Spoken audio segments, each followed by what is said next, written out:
అదివో అల్లదివో శ్రీహరివాసము 10,000 శేషుల పడగలమయము అదివో అల్లదివో శ్రీహరివాసము. అగస్త్య మహర్షి నడిచినటువంటి మార్గంలో దిక్కులను ప్రకాశింపచేస్తూ వెళ్ళినటువంటి ప్రవాహం గనక సువర్ణముఖరి అని పేరు.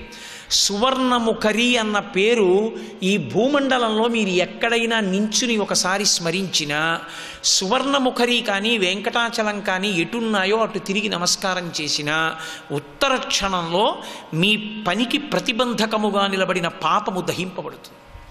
అంత శక్తివంతము సువర్ణముఖరి. స్మరిస్తే చాలు అంత శక్తివంతమైనది. కనుక ఆ పర్వతం ద్వాపర యుగంలో శేషశైలము అని పిలువబడింది. కృతే వృషాద్రిం వక్ష్యంతి త్రేతాయాం అంజనాచలం ద్వాపరే శేషశైలంతు కలౌ శ్రీవేంకటాచలం. కలియుగంలో దానికి వెంకటాచలము అని పేరు. కలియుగంలో దాన్ని వెంకటాచలము అని పిలవడానికి ఒక ప్రత్యేకమైనటువంటి ఆఖ్యానాన్ని ఒకదాన్ని చెప్తారు. ఎప్పుడైనా మీరు కొంచెం జాగ్రత్తగా పరిశీలించండి.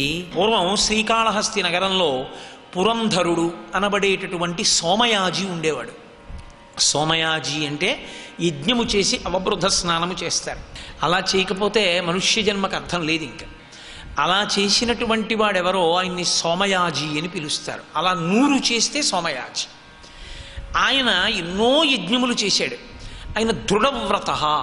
ఆయన దృఢమైన వ్రతము కలిగిన వాడు. దృఢమైన వ్రతము అంటే ఏది తన జన్మ గట్టెక్కడానికి ప్రధానమైనదిగా పరిగణింపబడుతుందో అది తాను పొందలేకపోయినా ఈశ్వరుని యందు భక్తి కోల్పోనివాడు అని గుర్తు. దృఢవ్రతుడు అంటే ఏ కారణం చేత చెప్తున్నానంటే దృఢవ్రత. మీకు ఏమున్నాయి అన్న దాని గురించి శాస్త్రానికి పట్టింపు ఉండదు, కానీ కొన్ని ఉండాలి అని శాస్త్రం చెప్తుంది. కనుక కొడుకు పుట్టాలి అథవా కూతురు పుట్టాలి. ఈ ఇద్దరూ పుట్టాలి అంటే కామము ధర్మంతో ముడియ్యాలి. ధర్మంతో కామం ముడివేసి ధర్మపత్నిని స్వీకరించాలి. అగ్నిసాక్షిగా స్వీకరించి ఆమె వలన సంతానమును కనాలి. ఇది ఈశ్వరానుగ్రహం చేత కలుగుతుంది అని. కాబట్టి ఇప్పుడు పురంధరుడికి సంతానం లేదు, వృద్ధుడైపోయాడు. అయినా ఈశ్వరుని యందు తనకున్నటువంటి నమ్మకాన్ని పోగొట్టుకోలేదు. ఈశ్వరుడు తలుచుకుంటే కొడుకు లేకపోయినా ఉద్ధరిస్తాడు నన్ను. కాబట్టి నేను ఈశ్వరుడి పాదములు విడిచిపెట్టను. ఇది దృఢవ్రత అన్న మాటకు అర్థం. కాబట్టి పురంధరో నామ సోమయాజి దృఢవ్రత చూశాడు పరమేశ్వరుడు. ఈశ్వరుడు బాగా ప్రసన్నుడయ్యేది ఎప్పుడో తెలుసా అండి? అసలు ఏది పొందాలో అది పొందకపోయినా ఆయన పాదములు విడిచిపెట్టని వాడిని చూసి ఆయన ఎక్కువ కరిగిపోతాడు. అలా సోమయాజి దృఢవ్రత. సంతానం కలగకపోయినా ఈశ్వరుడి పాదాలు పట్టుకున్నాడు. దీని వలన దైవేన పూర్వపుణ్యేన వృద్ధస్యాస్య సుతోభవత్. దైవము వలన పూర్వపుణ్యము వలన. మరి పూర్వం ఎందుకు పనికిరాలా ఈ పుణ్యం అంటే? ఈశ్వరుడు అనుగ్రహించాలంటే ఏం చేస్తాడంటే ఏదో కారణం వెతుకుతాడు. అబ్బే ఇదిగోనండి ఈ పని ఒకటి చేశాడు అందుకని ఇవ్వాలండి తప్పదు అని ఓ కారణం ఒకటి వెతికి ఆ కారణం చూపిస్తాడు. అందుకే గడుసుతనంగా ధూర్జటి కాళహస్తీశ్వర శతకం చేస్తూ శ్రీశైలే శుభజింతునో యభవు కాంచీనాథు సేవింతునో కాశీవల్లభ కల్వబోధన మహాకాళేషు పూజింతునో నా శీలం వణువైన మేరు వణుచును రక్షింపవే నీ కృపా శ్రీ శృంగార విలాసహాసములచే శ్రీకాళహస్తీశ్వర అంటాడు. నేను శ్రీశైలం వెళ్ళలేదు, కాశీ వెళ్ళలేదు, కంచి వెళ్ళలేదు, నేనేమీ వెళ్ళలేదు. మరి నీ పుణ్యం ఏమిటంటావేమో. నేనేమీ వెళ్ళలేదని చెప్పేశాను. ఏమీ వెళ్ళలేదని ఎంత నిజాయితీగా చెప్పావురా అని ఈ ఒక్క పుణ్యాన్ని అడ్డుపెట్టి నాకు ఎంత ఉపకారమైనా నువ్వు చేసేలేవా అన్నాడు. చూడండి ఎంత నమ్మకంతో ఉన్నాడండి. అందుకు ఇచ్చేస్తున్నాను కొడుకుని ఇచ్చేశాడు. ఇప్పుడు ఆయన వరకు ఆయన తరించిపోయాడు. మంచి కొడుకు పుట్టాడు. మాధవుడు అని పేరు పెట్టుకున్నాడు. మాధవుడు అంటే లక్ష్మీదేవి యొక్క భర్త. మా అంటే లక్ష్మి, ధవ అంటే విభుడు భర్త అని. మాధవ. ఎంతో సంతోషంగా ఉంది. చక్కగా పిల్లాడికి వేదం చెప్పించాడు, త్రికాల సంధ్యావందనం చేస్తున్నాడు. అగ్ని శిఖ ఎలా ఉంటుందో అటువంటి నడవడి, చక్కటి జీవితం, ఎంతో సంతోషంగా ఉన్నాడు. ఆయనకి ఒక మంచి ఉత్తమరాలైనటువంటి కన్యని తీసుకొచ్చాడు, వివాహం చేశాడు. ఇద్దరూ ఎంతో సంతోషంగా కాలక్షేపం చేస్తున్నారు. తండ్రి గారు ఎంతో సంతోషిస్తున్నాడు.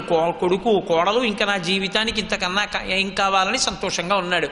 కొడుకు యవ్వనంలో ఉండి కూడా బహుధర్మాత్ముడు, శాస్త్రములకు కట్టుబడినవాడు. కలియుగం వచ్చింది.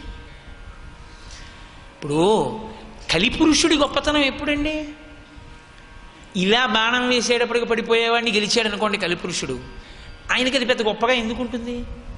ఎవరిని పడగొడితే కలిపురుషుడికి గొప్పగా ఉంటుందంటే, ఎప్పుడూ భగవంతుడి పాదములను మాత్రమే పట్టుకుని శాస్త్రాన్ని పట్టుకుని అలాగే బతుకుతానన్న వాణ్ణి కలిపురుషుడు పడగొట్టేశాడు అనుకోండి, అప్పుడు ఆయనకి సంతోషం కదూ. అందుకని కలిపురుషుడి యొక్క లక్ష్యం ఎప్పుడు ఎవరై ఉంటారు? ఎవరు ఎక్కువగా శాస్త్రాన్ని పట్టుకుని జీవించాలన్న తాపత్రయంతో ఉంటాడో వాణ్ణి పడగొట్టడం మీదే కలిపురుషుడి యొక్క ధ్యేయం ఉంటుంది. అలాంటి వాడు పడిపోయాడు అనుకోండి, ఎలా పడిపోతాడో తెలుసా? ఇక మామూలుగా పడడం. ఎందుకంటే 2వ మెట్టు మీద ఉన్నవాడు పడిపోయాడు అనుకోండి, మహా అయితే కాళ్ళు ఎప్పెడుతుంది. 100వ మెట్టు మీద ఉన్నవాడు పడిపోయాడు అనుకోండి, 1వ మెట్టు దాకా దొల్లుకుంటూ వచ్చేస్తే ఖచ్చితంగా కాళ్ళు చేతులు విరిగిపోతాయి. ఎంత పైనున్నాడో జారితే అంత ప్రమాదం, ఎంత కింద ఉన్నాడో వాడు జారినా మళ్ళీ ఎక్కగలడు. అందుకే జీవితంలో చాలా చాలా జాగ్రత్తగా ఉండవలసింది ఎక్కడ అంటే, ఊంచుకోవడంలోనే జాగ్రత్త పడాలి. తాను ఏ స్థితిని పొందాడో ఆ స్థితి నుండి భ్రంశము కాకుండా నిలబడడానికి ఉపాసన నడుస్తూనే ఉండాలి. ఎక్కడైనా పరాకు పడ్డాడో పడిపోయాడు. అందుకోసం కలిపురుషుడు 1000 కళ్ళతో చూస్తుంటాడు ఎలా పడకూడదామని. కాబట్టి ఇప్పుడు మాధవుడు పడిపోవాలి. పడిపోకపోతే కలియుగంలో ఇలాంటి వాళ్ళు నిలబడిపోయారనుకోండి, తన ఉద్ధతి ఎక్కడ నిలబడుతుంది? కాబట్టి ఆయన ఎదురు చూస్తున్నాడు ఎలా పడగొట్టాలని. అందుకే శంకరాచార్యులు వారు అవితార పరిసమాప్తి చేస్తూ చెప్తారు, ఎప్పుడూ గుర్తుపెట్టుకోవలసింది ఏమిటో తెలుసా? వేదో నిత్యమధీయతాం తదుదితం కర్మస్వనుష్ఠీయతాం అంటూ ఆయన ఒక మాట చెప్తారు. ఎప్పుడూ కూడా దుస్తర్కాస్తు విరంయతాం, శాస్త్రమును మాత్రమే సమర్థించి మాట్లాడు అని చెప్తారు. సర్వం శ్రీ ఉమామహేశ్వర పరబ్రహ్మార్పణమస్తు.